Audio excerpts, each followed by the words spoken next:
tua palavra é luz no meu caminho, luz no meu caminho, meu Deus, tua palavra é. Caríssimos irmãos e irmãs, que bom nos encontrarmos neste novo dia. É domingo, dia do Senhor, e a igreja nos convida a fazer do domingo o dia do nosso encontro por excelência com Deus. Não é um dia simplesmente de descanso físico, é um dia de restaurar as nossas energias e assim estarmos mais próximo deste Deus que está sempre muito próximo de mim e de você. Te convido no início desta nossa reflexão a não deixar de se inscrever em nosso canal, de divulgar o nosso pequeno trabalho, faço com todo carinho e que se possa estar servindo para o seu crescimento também e a sua intimidade com Deus pela sua palavra.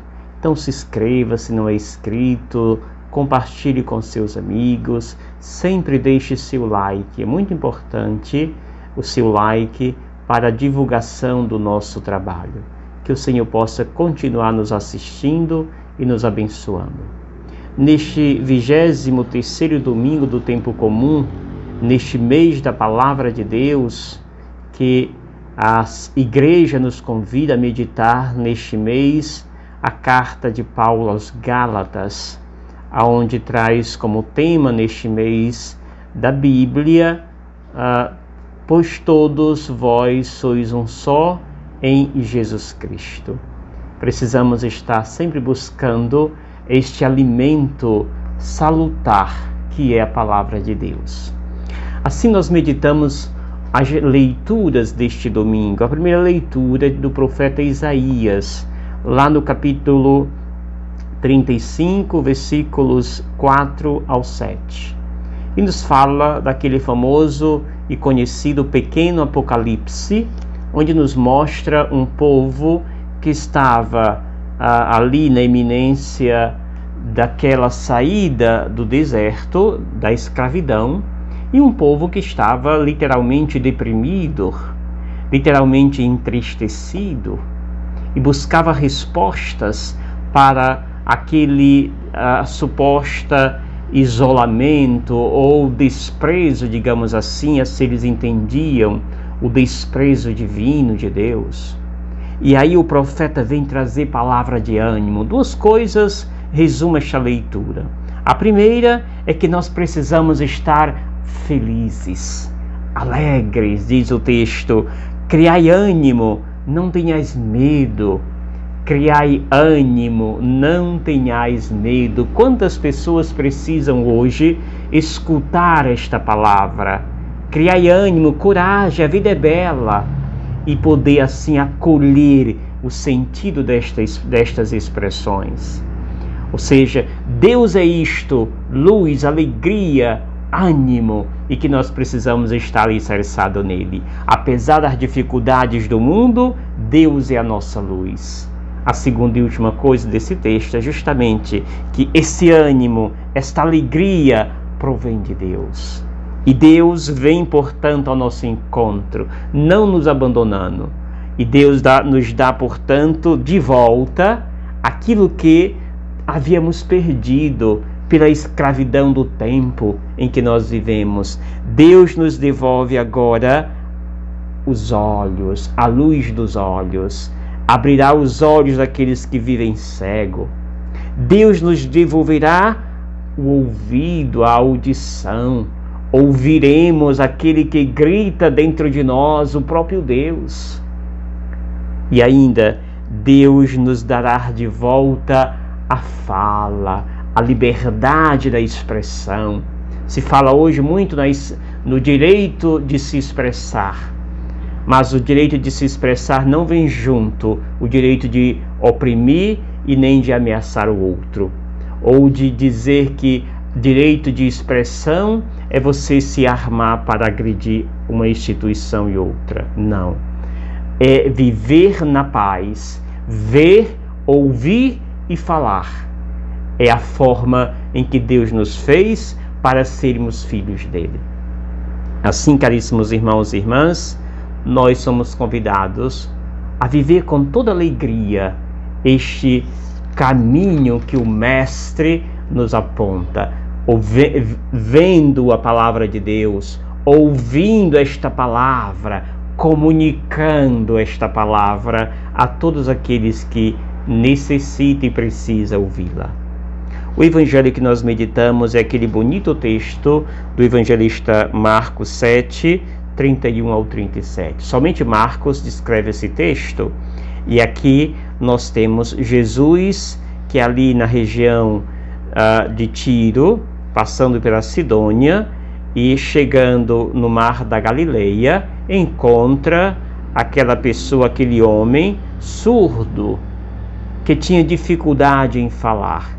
Mais uma vez aqui o evangelista nos convida para esta importância do anúncio da palavra de Deus, da comunicação desta palavra a todos aqueles que precisam. Nós precisamos protagonizar este anúncio, vai nos dizer Jesus. Este homem aqui neste evangelho aproxima de Jesus e ali percebe Jesus que este fala com dificuldade. A atitude de Jesus é bela e é uma liturgia plena de envolvimento, de aproximação. Jesus, ele impõe a mão sobre aquele homem, que alguém pede para que pudesse o curar. Jesus impõe as mãos sobre ele, afasta um pouco do meio daquela multidão que ali se encontrava e leva aquele homem para um lugar à parte, fora da multidão. Depois coloca o dedo nos ouvidos daquele homem, daquela pessoa, e em seguida cospe com sua saliva e coloca na sua língua, tocou a língua daquela pessoa. E logo, eis que, para a surpresa de todos, a sua língua se solta. E eis que aquele homem começa a falar. A sua língua se soltou. Depois dessa liturgia de impor as mãos, retirar aquela pessoa para fora da multidão, e em seguida, com a sua saliva, tocar a língua daquele homem, a sua língua se solta. E Jesus expressa antes, Éfatá. Mas antes, tem um detalhe importantíssimo que aqui o texto nos mostra. Jesus, olhando para o céu, suspirou. Ou seja, a comunicação com o divino se dá por este silêncio profundo, se dá por este reconhecimento de que Deus está aqui. Jesus suspira e expressa Éfatá. E a partir dali, os seus ouvidos se abrem, a sua língua se solta e este homem volta a falar. Caríssimos irmãos e irmãs, Jesus quebra todas as barreiras que até então impediam esta aproximação do divino com o humano. Jesus mostra que o divino e o humano se entrelaçam. E por isso Jesus é capaz de se aproximar daquele homem. Jesus é capaz de se envolver com aquele homem. E Jesus devolve a ele a sua dignidade, a fala. E agora esta pessoa se torna um anunciador, um comunicador desta palavra divina. É o grande recado de Jesus. Ele também se aproxima de nós, toca em nosso coração, nos retira para um lugar à parte, para estarmos a sós com Ele. É ali que acontece o grande sinal. É ali que acontece o grande milagre. É isto que Jesus faz conosco todos os dias. Jesus pede que esse milagre não seja disseminado, mas seja guardado com aquele que recebeu. Mas à medida, enquanto mais Jesus proibia, mais se divulgava este sinal. O último recado de Jesus é que ele nos pede nesta segunda leitura que se viva com intensidade o acolhimento. E aqui é interessante, na carta de Tiago, 2, de 1 a 5, Jesus mostra que a fé que tendes em nosso Senhor Jesus Cristo não deve admitir a acepção de pessoas. Ou seja, nós que temos fé não cabe naquele que crê fazer divisão ou seleção entre as pessoas. É preciso se acolher com respeito a todas as pessoas. Não é porque eu sou rico que eu sou mais importante e visto com mais facilidade. O pobre é colocado ao escanteio. O pobre é colocado lá à parte. Jesus condena esse tipo de relação.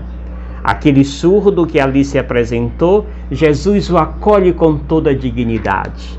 Nós que temos fé, e esta fé deve ser reconhecida justamente no trato que nós temos para com as pessoas. Aquele que agride, aquele que faz seleção de pessoas, aquele que ama alguém só porque se veste bem, porque tem alguma coisa de riqueza, é sinal de que não conheceu Jesus. Porque quem conhece e quem segue Jesus é aquele que não faz distinção entre as pessoas. Não importa a classe, não importa a roupa que eu visto, não importa como me apresento, importa que eu sou filho de Deus. E é justamente por ser filho do mesmo Pai que eu trato com maestria e com respeito aquele que é meu irmão. É assim que Jesus nos convida a viver com intenso zelo esta sua palavra. Deixemos, amados irmãos e irmãs, que a palavra de Deus nos transforme cada dia e nós sejamos anunciadores desta palavra com toda alegria, com todo zelo. Deus precisa e quis precisar de nós para sermos anunciadores de sua palavra. Éfatar, abre-te, coragem, porque a palavra de Deus quer que nós sejamos protagonistas dela, levando assim a todos o conhecimento de Jesus por meio de sua palavra. Que o Senhor nos abençoe e nos guarde. Em nome do Pai, do Filho e do Espírito Santo. Amém. Gratidão. Obrigado, Senhor, porque és meu amigo, porque sempre comigo